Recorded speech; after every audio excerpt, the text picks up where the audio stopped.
വിമാനങ്ങളുടെ ഇന്ധന ടാങ്കുകളെ പറ്റിയിട്ടുള്ള കുറേയധികം സംശയങ്ങൾ എല്ലാവർക്കും ഉണ്ടാവും. പലതരത്തിലുള്ള വിമാന ഇന്ധന ടാങ്കുകൾ ഇന്ന് നിലവിലുണ്ട്. വിമാനത്തിൻ്റെ ഒരു ഇന്ധന ടാങ്ക് സ്ഥിതി ചെയ്യുന്നത് ചിറകിലാണ്.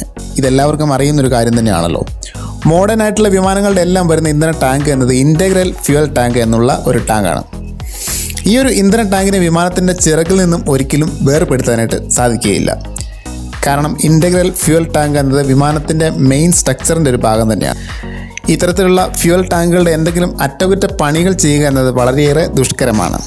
വലിപ്പം കൂടിയ ഇന്ധന ടാങ്കുകൾക്കുള്ളിൽ കയറി കഴിഞ്ഞാൽ പലപ്പോഴും ഓക്സിജൻ്റെ അളവ് വളരെയധികം കുറവായതിനാൽ തന്നെ മുൻകരുതൽ എടുത്തതിന് ശേഷം മാത്രമേ ഇതിനുള്ളിലേക്ക് പ്രവേശിക്കാൻ സാധിക്കുകയുള്ളൂ. വിമാനത്തിൻ്റെ ഇന്ധന ടാങ്കിന് അകത്തുള്ള മർദ്ദം പുറത്തുള്ള അന്തരീക്ഷ വായുവിൻ്റെ മർദ്ദത്തിനേക്കാൾ കൂടുതലാണെങ്കിൽ ടാങ്ക് പൊട്ടിത്തെറിക്കാനുള്ളൊരു സാധ്യതയുണ്ട്.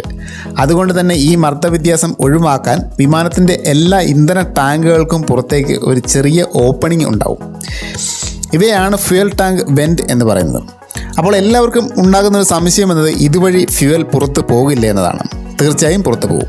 പക്ഷേ ചില പ്രത്യേക സാഹചര്യങ്ങളിൽ ഫ്യൂവൽ ഓവർഫ്ലോ ആകുന്ന ഒരു സമയത്ത് മാത്രമേ ഇത് പുറത്ത് പോവുകയുള്ളൂ. പ്രത്യേകിച്ച് ഇന്ധനം നിറയ്ക്കുന്ന ആ ഒരു സമയത്ത് മാത്രം. ഇതൊക്കെ ആണെങ്കിൽ പോലും വിമാനത്തിൻ്റെ ഫ്യൂവൽ എന്നത് അത്രയും വലിയ തീപിടുത്തം ഉണ്ടാക്കാൻ സാധിക്കുന്ന ഒരു ഫ്യൂവലാണ്.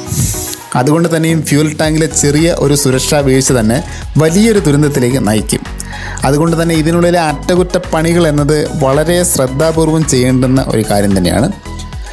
അപ്പോൾ ഇത്തരം വ്യത്യസ്തമായ വീഡിയോകളായിട്ട് മറക്കാതെ തന്നെ ചാനൽ സബ്സ്ക്രൈബ് ചെയ്യുക.